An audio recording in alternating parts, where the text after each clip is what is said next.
What was the first game that challenged you?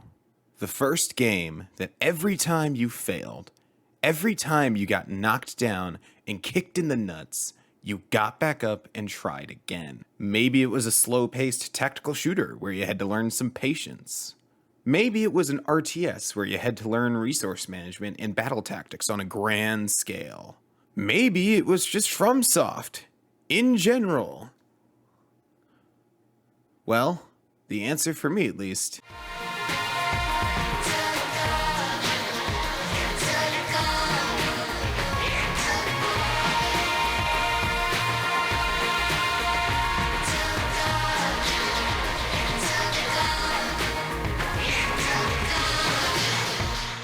Enter the Gungeon was released on April 5th, 2016 for PC and PS4, with an Xbox and Switch release in April and December of 2017.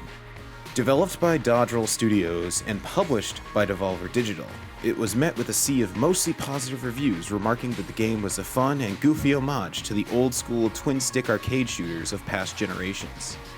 It also had a so-called coin-op style of difficulty, that every time you would die, the game would send you right back to the start. You see, arcade machines of the past were not very powerful and couldn't hold much data. This resulted in games being relatively short if completed all the way to the end. However, these games would never feel short due to how hard they were. This is where Enter the Gungeon takes its inspiration from, because just like those arcade games of old, a full run where you start the game to beating one of the final bosses will take you around 45 minutes to an hour. But it will take you many more hours to actually beat that final boss. It will take you many tries just to get to him, let alone vanquishing him. But that's what makes this game so fun. Every victory is made all that sweeter because you not only conquered the challenge, but you knew what it took to get there. Remember, you get one life per try. Every time you die, another quarter in the machine as you try again. Enter the Gungeon is built on spawn, try, die. Spawn, try, die, over and over again. The catch is you get a little better every time you die, and the fervor, the urge to pound whatever killed you into the dust, increases every time you try. Enter the Gungeon is a game of progressing inches to past milestones. It starts with just trying to beat the floor 1 boss and getting to floor 2. This is your first milestone. Now, beating the first floor and its boss isn't too hard, even though there are 3 different ones, as they all have relatively simple patterns and don't fill the screen with too many bullets. This will become trivial over time, as you learn all the enemies you'll be fighting on the main floor as well as the bosses little by little. Remember, spawn, try, die, spawn, try, die. This is the floor you return to every time you die, and you will be doing it over and over, hence it becoming trivial. Once you have conquered floor 1, well, great, time to move on. And every floor you go, you're encountering more enemy types, environmental hazards, and bosses. With every new room you see, every new enemy and pattern you learn, and every new boss you die to, you are getting better and inching closer to that new milestone. This game does not hold back when it comes to difficulty, with every floor and boss being exceptionally harder than the last. The attacks get more layered, the enemies increase in health, damage output and number of enemies, and attack complexity. The bosses get meaner too. Just compare an early game boss to a late game boss. And I'll let the gameplay speak for itself. With every additional inch you push forward being a victory in its own right, because every inch was harder than the last, and every time you reach a milestone, you see another one off in the distance. You got this far, why not go a little further? The thing I love most in this game is its overabundance of charm. From its cute little pixel art style, to its abundance of gun puns, to its dopey little run animation, I love it all.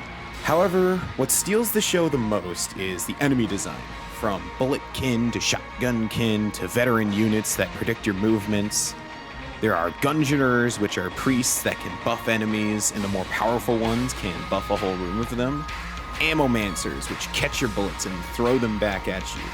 Guns, which are big golden skeletons that shoot laser beams at you that are described in-game as a culmination of thousands of discarded shell casings that are somehow formed into a giant skeleton and is now trying to kill you. And the dreaded Lord of the Jams. May God have mercy on your soul. Like, did you know that all these blob enemies were part of a huge galaxy-spanning army?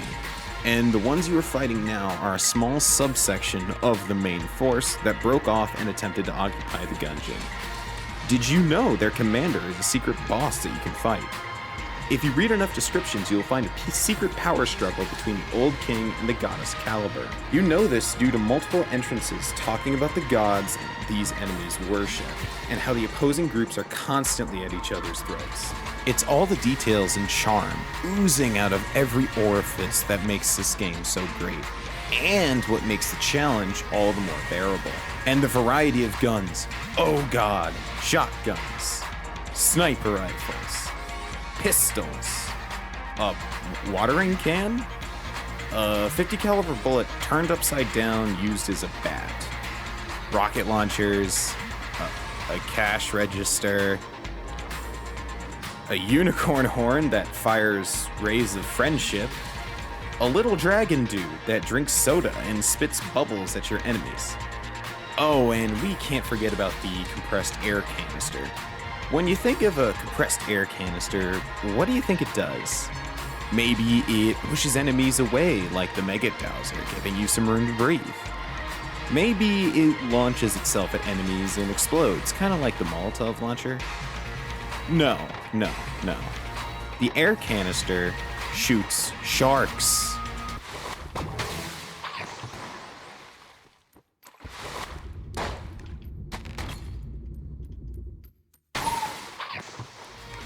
At the enemies. It shoots aquatic predators, complete with Jaws sound effects, at the enemies. And it's my favorite gun in the entire game. In conclusion, Enter the Gungeon is a charming, goofy, and incredibly challenging romp that I would recommend to anyone looking for a challenge. I would also recommend it to people who are maybe sick of multiplayer games and all the crap that comes with them, but still want that addicting, adrenaline-pumping action. There is so much more that I didn't even touch on in this video. From the NPCs you can meet in the Gungeon with special shops or requests that reward you in various ways, and they also serve to make every run feel different, to unlockable characters and all the stuff you have to do to get them.